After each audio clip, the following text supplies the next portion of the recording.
It's really important that we acknowledge these kids are born with so many amazing gifts. We need to teach them how to connect with themselves, how to restore their energy, how to hear their hearts, hear their gifts, hear their minds, and know how to connect with their hearts continuously, right? Because as these amazing kids are coming in, they're connected, they are so spiritual, they're seeking spirituality. My kids are right now asking me, how are babies born? How do babies happen? What is going on with that? Mom, my 7-year-old, they're wanting to know what is going on spiritually. Tell me about being a human. Tell me about space. Tell me about how the planet was formed. Hi, conscious parents. It's Carrie here, and I am here with a little info about raising our mindful kids. I've got some tips and tricks about breaking free of the box and becoming who you are and teaching your kids how to do that along the way. Join us. Hi there and welcome back. It's Carrie here, your friendly intuitive mama, and I am so excited to have a bonus episode, a little quick understanding of some of the pieces that are really helpful in my family and I think you could benefit with your family. So I wanted to talk about some of the ideas with gurus and spiritual development and some of the things that I have seen as positive, helpful tools in our house. I grew up with spirituality. My grandmother was Hispanic, and we had many generations of spiritual guidance, and it was just passed down in our family growing up. It was just a mindset. It was part of who we were. And these pieces of looking toward positive moments in our lives, looking at manifestation, believing in what we want to happen, and seeing that happen in our lives, these are all things that were passed down and pieces that my grandmother really believed in. And I believe my great-grandfather. Okay. So looking back, it was a piece of the puzzle that was really, really manifested in my life. And I definitely put it on the back burner when I was going to university because it wasn't something that was being thought of in that moment, right? You're looking at academics, and my grandmother was putting Eckhart Tolle and Edgar Cayce books on my nightstand and asking me to read A New Earth and all these other spiritual gurus. But when I look back, one of the things that I really want to instill in my kids, and I think it's so important to instill in our children, is the idea of connecting with ourselves. So yes, there are amazing spiritual gurus out there. There's amazing teachers and practitioners, and they have many different modalities and all these really neat different ways to connect with ourselves. So many of the pieces of that puzzle are tuning out the noise around us. Tuning out the noise around us so we can connect with our conscious mind and our subconscious mind, the pieces of us that we don't actively think are there, but are happening there, that are hearing the messages that we think in our minds, that are some of these pieces that have been instilled with us. Maybe sometimes there's energy that has been passed down from other generations. So it's really important that we are connecting with our kids. Number one, connection, right? Because if you are not connecting with your kid, you're not seeing where your kid is at. You're not seeing what challenges, what struggles, what daily challenges may arise, what amazing gifts they may be hearing in themselves or seeing in themselves, or maybe you're spotting it in them from the reflection that you're telling your kids. They're internalizing that. So when I was a kid, I heard from so many people, wow, kids really like you. You really have a way with children. And looking back, I now realize, hey, I did really have a cool connection with kids. And part of that was that I was in this mindset, in this pure state. I was vibrating or living in this happy essence and this happy-go-lucky attitude I had that everything was always going to be okay. I was always connected, and I always heard in my heart, things are going to be okay. And I didn't have a happy-go-lucky, easy life. I mean, I lost my father when I was a month old, and I received a really amazing father when I was 6 years old. But, I had transitions and hard times too, but I had it in my heart. It was just instilled. And I think it was generations, and it was also how I was taught spiritually growing up, is how to connect with ourselves. So when we're connecting with our kids, we're modeling what connection with ourselves can look like, right? When we're connecting with our kids, we're teaching them not only all these amazing things that we may hear gurus say. Maybe I could be a guru one day, right? I don't know. But I want you to have a takeaway. Even if I was a guru, I would want you to know that whatever tools are out there are amazing. But you are a human. And when we're living a human experience, especially as a highly sensitive person, as a neurodiverse person, as a twice exceptional, gifted and talented, gifted person, spiritual person, all of these things, we still have our human core. No matter how spiritual we are, how amazing we are, how grounded we are, we're still human. We still have experiences day to day that can rock our world, that can put us back into our minds, that can disconnect us from who we truly are. So, learning and understanding how we reconnect.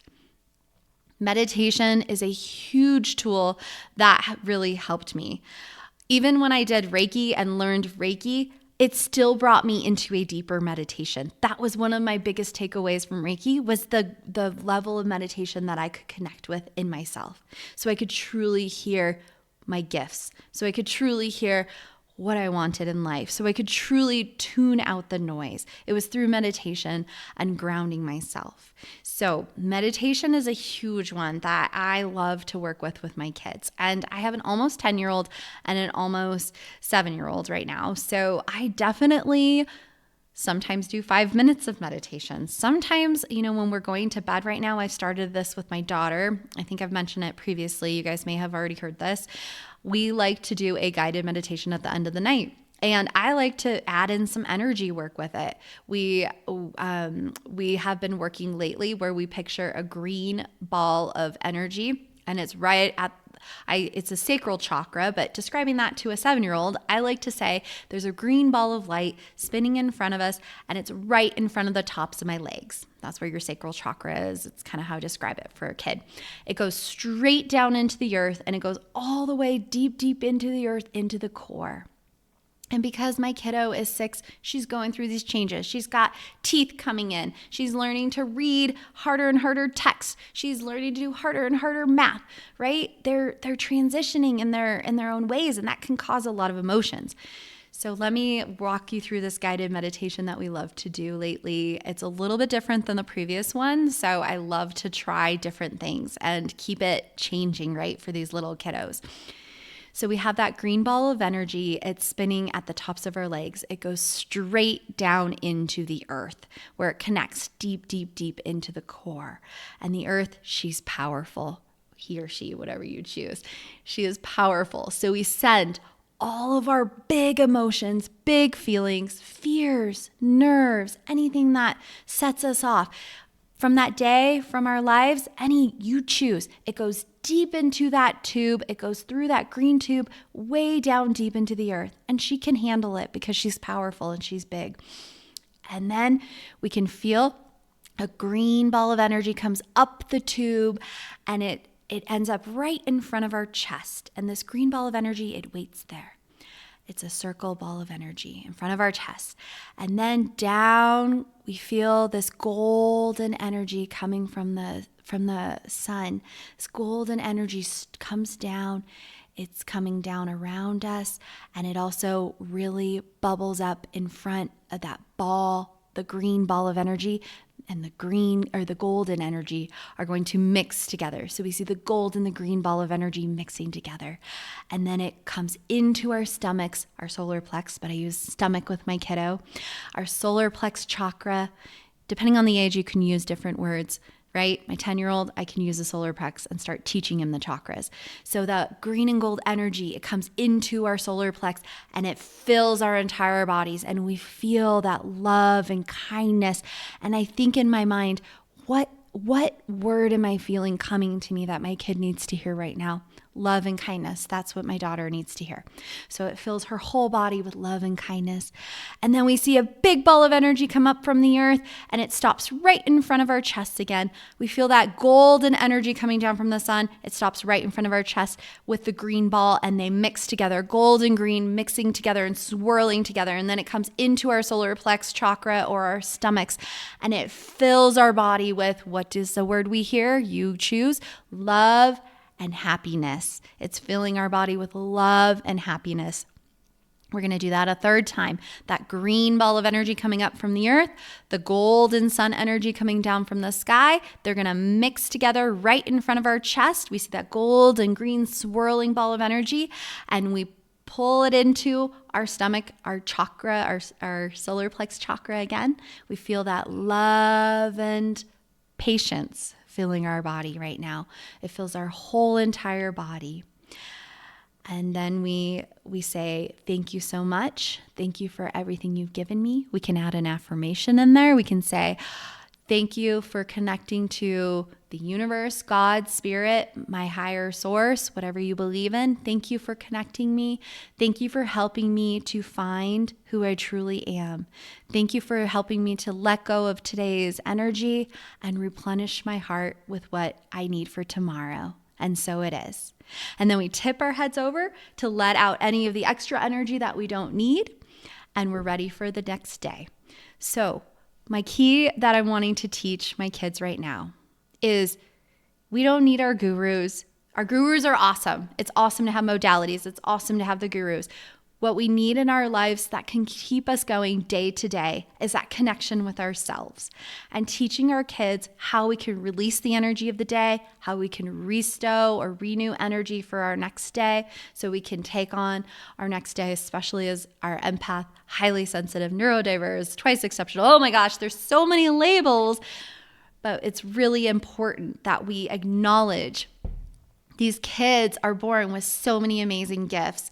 We need to teach them how to connect with themselves, how to restore their energy, how to hear their hearts, hear their gifts, hear their minds, and know how to connect with their hearts continuously, right? Because as these amazing kids are coming in, they're connected, they are so spiritual, they're seeking spirituality. My kids are right now asking me, how are babies born? How do babies happen? What is going on with that? Mom, my 7-year-old, they're wanting to know what is going on spiritually. Tell me about being a human. Tell me about space. Tell me about how the planet was formed.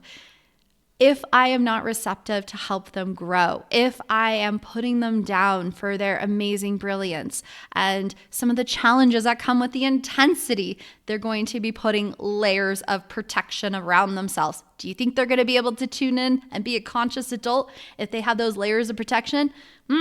There's a lot of adults out there that may not be conscious right now, right? It's hard to maintain it, especially if you're a sensitive person living this daily life as a human. It can be hard to be a human. And we're definitely going to be putting up those layers of protection if we're not connecting with ourselves. So teach your kids this now. I am sending it out there to the universe that those that are meant to hear this message hear it today. Thanks so much for tuning in, conscious parents. Well, that's a wrap. Thanks so much for tuning in, Changemakers. This is Carrie. And if you haven't done a review for us, 5 stars and a little few words about what you've enjoyed in our podcast episodes, we would really appreciate it. If you guys would like to ever message me, I would love any questions you have or any feedback at info@hearttoheartlife.com. We also have a brand new website, which we're super excited to share. It's hearttoheartlife.com. Thanks so much for tuning in, and happy life, happy times, Changemaker families. Please remember that the information shared on this podcast is educational in nature and does not constitute licensed mental health advice. If you need such advice, you should speak with a licensed professional about your unique situation. Thanks so much, happy listeners.